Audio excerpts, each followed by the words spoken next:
What's up, fam? Just had a shower, guys. Multiplayer cheating is going to be explained in this video, so let's check it out. Multiplayer. Also, guys, I'm trying to fix my freaking audio delay with my microphone. So let me know if there's an audio delay, please. This is an What game is this? aimbot. It lets you automatically aim and fire at others with the simple push of a button. Must be Warzone. It's just one of the many ways people cheat in online multiplayer games. But just to see him like non-stop firing like that, I was like, yo, what? But why do What they am I watching? use them? And how do they actually work? Cheating, or gaining an unfair advantage over others, can mean a lot of things, especially since what this It means it's unfair! unfair advantages depends a lot on the objective of the game. It can sometimes be achieved through bugs or glitches that cause unintended behavior without the need of any external tools. But nowadays, cheating is much more centered. Nah, man, everybody dislikes somebody that cheats in online games, bro. Unless you're a cheater. Dog, messing up the ranking system, everything. Guys, I used to cheat back in the day, guys, in Mario Kart. Anybody? Then I cheated in Mario Kart. I apologize. Around the use of these external tools that modify the way the game works. Why someone would use these cheats generally comes down to two factors: ego and profit. On the ego side, you usually find people that lack the skills to be good at the game. But yeah, I never streamed it. They then resort to downloading programs off of shady forums on the internet, sometimes even paying for them, to make themselves feel better than they I used to cheat with Action Replay on my Nintendo DS back in the day, guys. actually are. They basically only do it without any particular reason outside of enjoying themselves. And this is where the profit cheaters are slightly different. Profit cheaters can be both the ones that actually make the cheats and the Okay, story time, guys. Back when I cheated, I actually entered a tournament. I actually helped organize that tournament, guys. And I got second place. I was too ashamed that I cheated in the tournament that I didn't even claim the prize. But I got second place in it. And then I never cheated again after that. I actually quit cheating after that.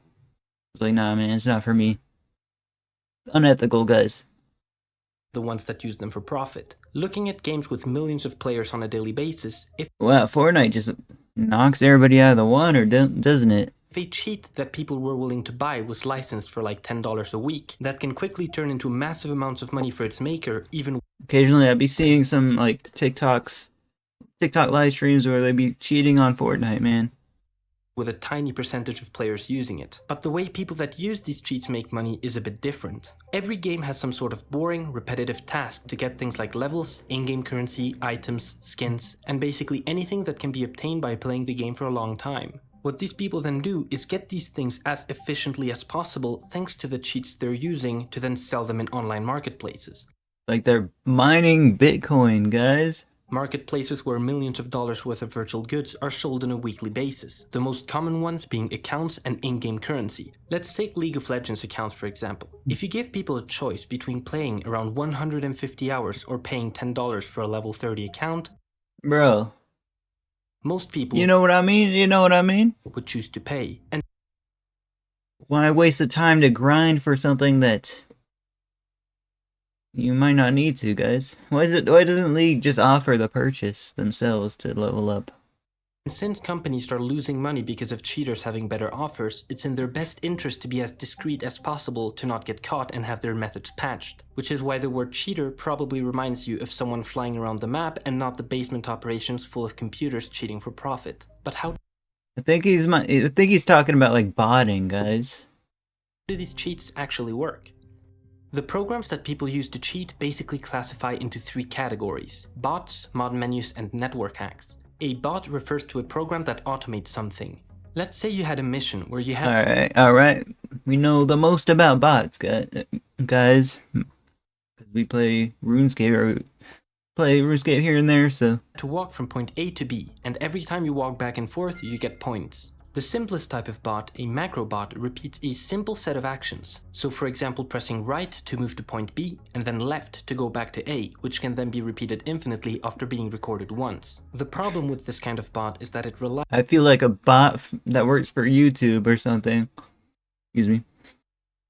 on things being simple and never changing. If there was a chance that a wall appeared, the bot would get stuck since it would keep repeating the same set of actions over and over again without knowing that the wall exists. The same problem can be seen in the game Piano Tiles, Basically, since it's impossible to predict the order these black tiles will come in, so a macro bot just wouldn't work. And this is where reactive bots come in. A reactive oh my gosh, I feel like a reactive bot, guys. bot is similar to a macro, the only difference being that it can react to a condition. In the piano tiles example, the bot could react to the condition of there being a black tile present on the screen, and if the condition matches, it can perform. So yeah, I used to get into a little botting way back then, like 2010-ish. So I know a little bit about reactive bots. That's what RuneScape is, kind of. An action, like clicking the Like, you got the auto clickers. Those are the first versions of the bot, and then we got the reactive bots, the scripts and stuff. detected tile. The way the bot can tell when things are happening basically comes down to visual recognition, memory access, and network traffic. For example, let's take a scenario where you have a health bar, and when it reaches 50% you want to use a heal spell. With the visual recognition method, you would simply check if the color of this pixel right here in the middle is red, because if it's not red, that means that the health is Yeah, basically using like a color picker tool to do calculations. below 50%, so you heal. So it's sort of looking for visual elements on the screen like color as a condition. The memory access method consists of finding the number for the health located somewhere in the computer's memory. Once this number has been found, it can be checked maybe once every second and then used as a condition for healing. This method is convenient because if the color were to change, It's even showing like a hit points bar, guys. which would have broken the visual recognition method, the value itself Because RuneScape has hit points bars. will remain the same since it's just a number, meaning it would still work. Similarly, the network traffic method also uses a value as a condition. As the server and the game are communicating, the server might send a message that looks like "you now have 49 health" to the device, which can then be read and used as a condition. Eh. The second type of cheat, a mod menu, is a program that directly accesses the memory Reading the server inputs, guys. That's like something that RuneLite does, guys. That's something that humans can't really do. of a game running on your device and changes its values to give you an unfair advantage. To explain this, let's take a game of tic-tac-toe. While you, the player, might see a fancy user interface with symbols, colors, and animations, it's important to understand that everything in a computer is representable by numbers. This game board could be represented like this: a grid of 9 numbers, 1 number per square in the game, and these values representing what the numbers could mean. Okay, this is getting a little bit past me, guys. He's like, with the analogy, guys, what? What a mod menu then does is find where this grid of numbers is in your computer's memory and then let you modify its values in a way that gives you an advantage, like changing an opponent's square to your own. I can't understand how this would apply to RuneScape. Does RuneScape bots use this? To win the game. The final category, network hacks, means messing with the information between the device and server. For example, let's say that every time you want to buy something like a sword, your device sends the server a message that looks like "I bought 1 sword." What could be done here is a replacement attack, which consists of taking this information as it's being sent to the server and then changing a value, like sword to gun, 1 to 900, before sending it further, which could then Yeah, but with server-sided games like RuneScape, it's possible to do this, guys, somehow. give you what you asked I don't know how they do it, guys, but they do it. for. Another type of attack is a duplication attack. So if you, for example, completed a quest that rewards you with money, you capture the "I completed the quest" packet being sent to the server. He showed his amount that are subscribed to his channel. Okay. Go subscribe, guys. Server, multiply it as many times as you want, and then send all of the copies to get the same reward multiple times. All of these methods are sometimes used together in order to get that unfair advantage, but one massive problem with these two methods in particular Might be unfair, but it also, takes a lot of unnecessary inputs out of the equation.